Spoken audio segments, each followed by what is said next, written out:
Benson and Karen Dahlman. the Women of Ouija coming out.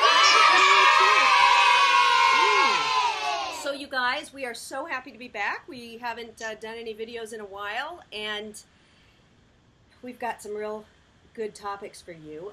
In the Ouija comments of our Facebook page, not our Facebook page, but the Facebook page for the Ouija board enthusiasts, we've been getting a lot of questions, or I see a lot of questions, and I thought, you know, Karen, let's do some videos about some of these inquiries, and one of them was using prayer with the board.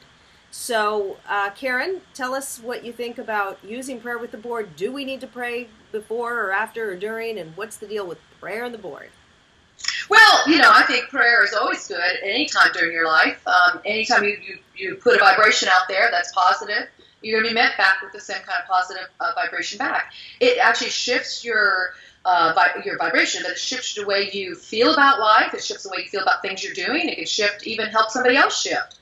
So absolutely, yes, if prayer is important to you, and I do suggest establishing the vibration before you start a session, and prayer is probably the best way to do it. Mm-hmm. I do a prayer / ritual / invocation where I call upon the energies, and I also say I give thanks. And so one of the things about prayer that I like to include is always being gracious and having a sense of gratitude for the work we're getting ready to do, and also the work that we did do. So yes, prayer, and what my spirit guides tell me about it is they said, yes, you don't need to do anything just to work with us. You've been working with us for such a long time. But they said if you establish a vibration, and you best do that through prayer, you're going to get better results. So that's what I think. That's why I use prayer. How about you? Very good. Yes, well, I protect the space.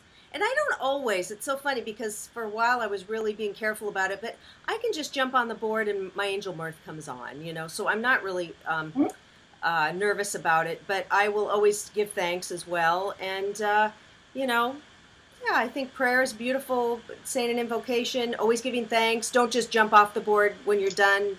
Say thank you sincerely to the guides and the people who've come through, and then make sure you close that session. And I think you're good to go. But yeah, prayer is wonderful.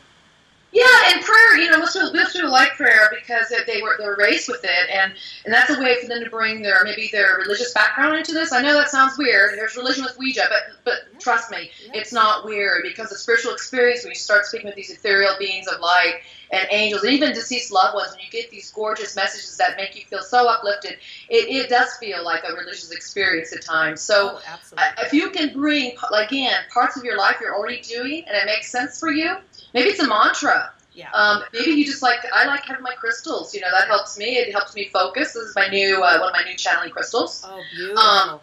Isn't that wonderful? Got this in Brazil. So, you know, it's just important to not see your Ouija work so compartmentalized that's outside of your life. It really should be integrated into it.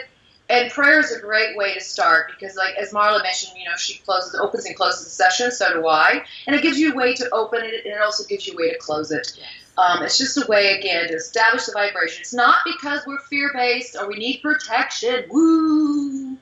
It's because we want to set that vibration and establish the communication. So that's why we use it. All right. I hope that answers your question. Thanks, Karen.